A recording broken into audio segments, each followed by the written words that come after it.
buenas tardes aquí, buenos días en Latinoamérica. Muchas gracias por la invitación. Estoy encantada de estar hoy con todos ustedes. Un cariñoso saludo para toda la comunidad respiratoria de Sudamérica. Yo, como decía antes, soy la portavoz de la Asociación Española de EPOC.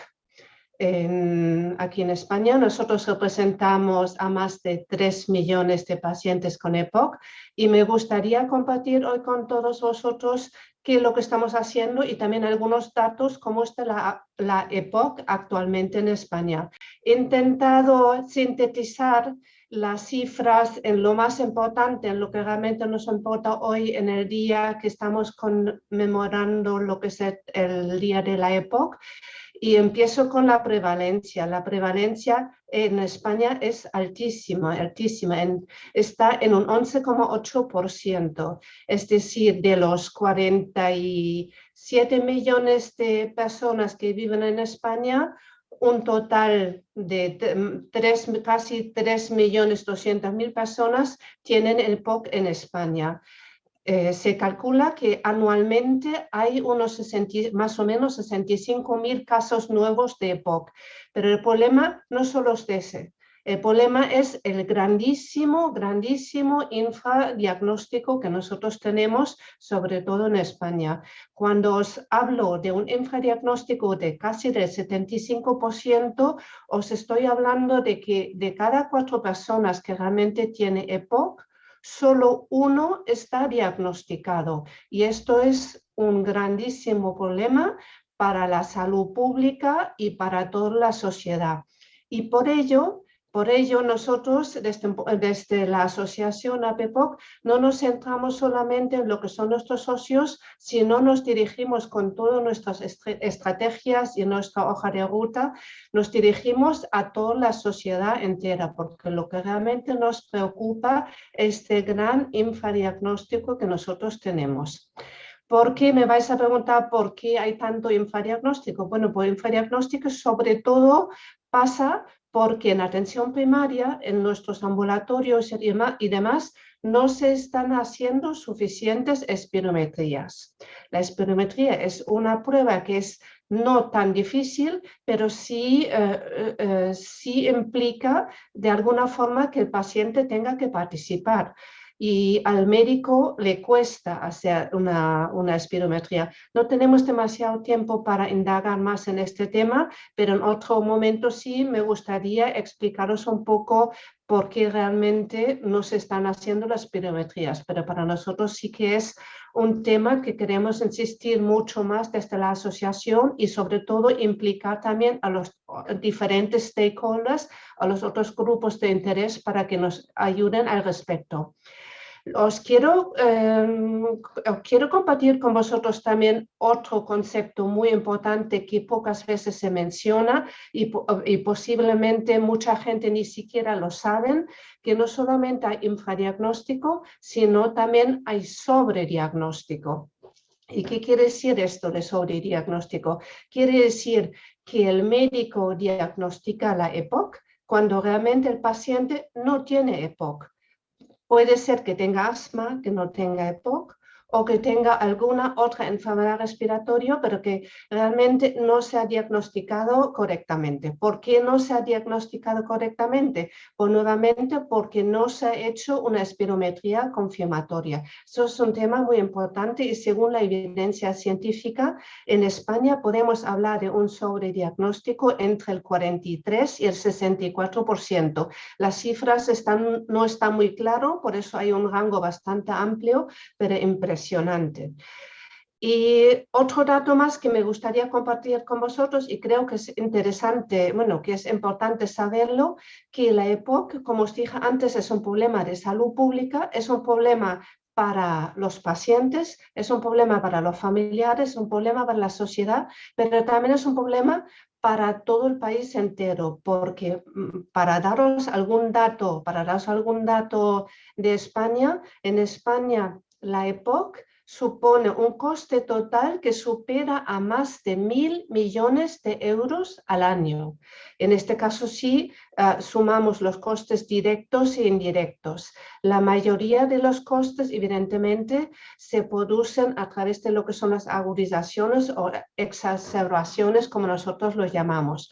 Y esto es un gran problema, así que porque realmente la EPOC se diagnostica muchas veces a través de la hospitalización, cuando ya el paciente ingresa con una agudización en el hospital y no ha tenido la ocasión de tener otros tratamientos antes para mejorar o para mantener una cierta calidad de vida.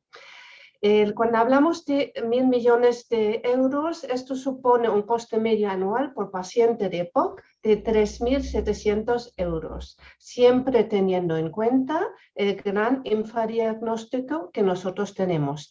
Luego, otro dato que me gustaría también compartir con vosotros, y esto creo que también es muy relevante y posiblemente, bueno, es una tendencia que no solamente se está dando en España, sino a nivel mundial, que la EPOC se está rejuveneciendo. Es decir, que antes la EPOC se asociaba a una persona mayor, a un fumador varón normalmente, mayor de 65 años, y hoy en día ya no es así. Hoy en día los pacientes con EPOC son cada vez más jóvenes. Nosotros en nuestra asociación tenemos diferentes coordinadores que tienen incluso 35 o 40 años y cada vez la EPOC está volviéndose más femenino.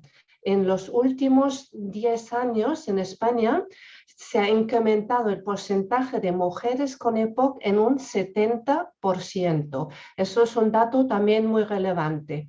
Todos estos datos que os he comentado anteriormente se ha sacado de un estudio muy importante que acaba de publicarse en el 2019.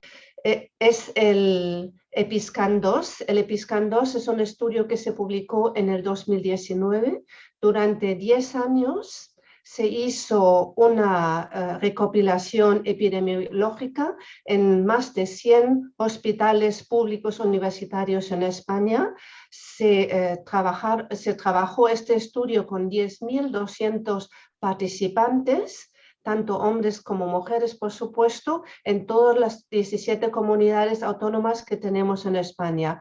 Y por primera vez no se puso un límite de edad por la parte superior, es decir, que sí se empezó a contar a partir de 40 años, pero en el estudio anterior que se había hecho en el 2007 se dijo que se tenía que estudiar la EPOC de 40 a 80 años. En este estudio por primera vez no se hizo esto, sino se dejó la franja superior abierta. Entonces todos estos datos que hemos visto anteriormente son resultados de este estudio. Veis, como os había comentado, la prevalencia está en un 11,8%, lo veis en la columna donde pone ambos sexos, y el infradiagnóstico, repito, el 74,7%. En cuanto al reparto entre hombres y mujeres, todavía sí que es cierto que la prevalencia de la EPOC es superior en el hombre que en la mujer, pero repito que esto está cambiando y mucho. De hecho, nosotros nos hemos propuesto para el año que viene hacer una serie de estudios muy específicos conjuntamente con diferentes sociedades científicos de atención primaria para indagar más sobre este fenómeno. Digo esto porque según un estudio que se acaba de publicar también recientemente, se ha visto que la sintomatología, los síntomas en la mujer EPOC son diferentes que en los hombres. Ya no solamente es que cada vez hay más mujeres que tienen EPOC, sino también los síntomas, incluso lo que son las comorbilidades, las enfermedades que están asociadas a la EPOC son diferentes en la mujer de lo que es el hombre. Que con todo esto que os he comentado anteriormente, ¿qué es lo que pretendemos o qué es lo que queremos hacer desde la asociación? pero también en trabajo en equipo con todas las sociedades científicas y con todos los demás stakeholders que de alguna forma son importantes para que se pueda combatir este alto infradiagnóstico de lo que es la EPOC. Así que tenemos que entendemos, y esto lo he querido aportar porque creo que es interesante para que vosotros también lo veáis un poco por dónde van las tendencias, ¿no? Queremos pasar de un modelo centrado en el médico, un modelo clínico, hacia un modelo centrado en el paciente que tiene en cuenta lo que son las condicionantes psicosociales de cada paciente. Es decir, que no podemos hablar de la enfermedad EPOC, sino tenemos que hablar de la persona EPOC, del paciente EPOC. Y cada paciente tiene una serie de condicionantes y situaciones diferentes. Queremos pasar de un cumplimiento hacia una cierta autonomía. Queremos que el paciente y el familiar cada vez pueda asumir su patología desde su propio punto de vista, que sea autónomo, que aplique un cierto autocuidado y que tenga una cierta corresponsabilidad con respecto a lo que es su patología. Queremos pasar de la adherencia hacia la participación. Para nosotros es muy importante que el paciente participe en todo el proceso. De hecho, se habla de la decisión compartida, es decir, que no queremos que el médico nos diga algo, sino nosotros queremos participar conjuntamente con el médico para tomar la decisión más acertada que realmente nos corresponde. Queremos pasar de la planificación para el paciente por la planificación con el paciente. El paciente y el médico tienen que trabajar en equipo, tienen que trabajar conjuntamente. Solamente de esta forma realmente podemos garantizar una calidad de vida aceptable para el paciente EPOC y también para lo que son los familiares. Queremos cambiar de la recomendación hacia los cambios de hábitos, hacia la capacitación para cambio de hábitos. Hay que tener en cuenta que la EPOC es una enfermedad sistémica que requiere un abordaje holístico que no solamente se trata con los medicamentos. Ya lo había comentado anteriormente la representante del gobierno de Colombia. Tiene que haber un plan personalizado que implique no solamente la medicación, sino también cuestiones de nutrición, de ejercicio, de fisioterapia respiratoria, de un apoyo psicosocial, etcétera, etcétera. Esto es muy importante y para esto tenemos que capacitar, empoderar a nuestros pacientes y familiares.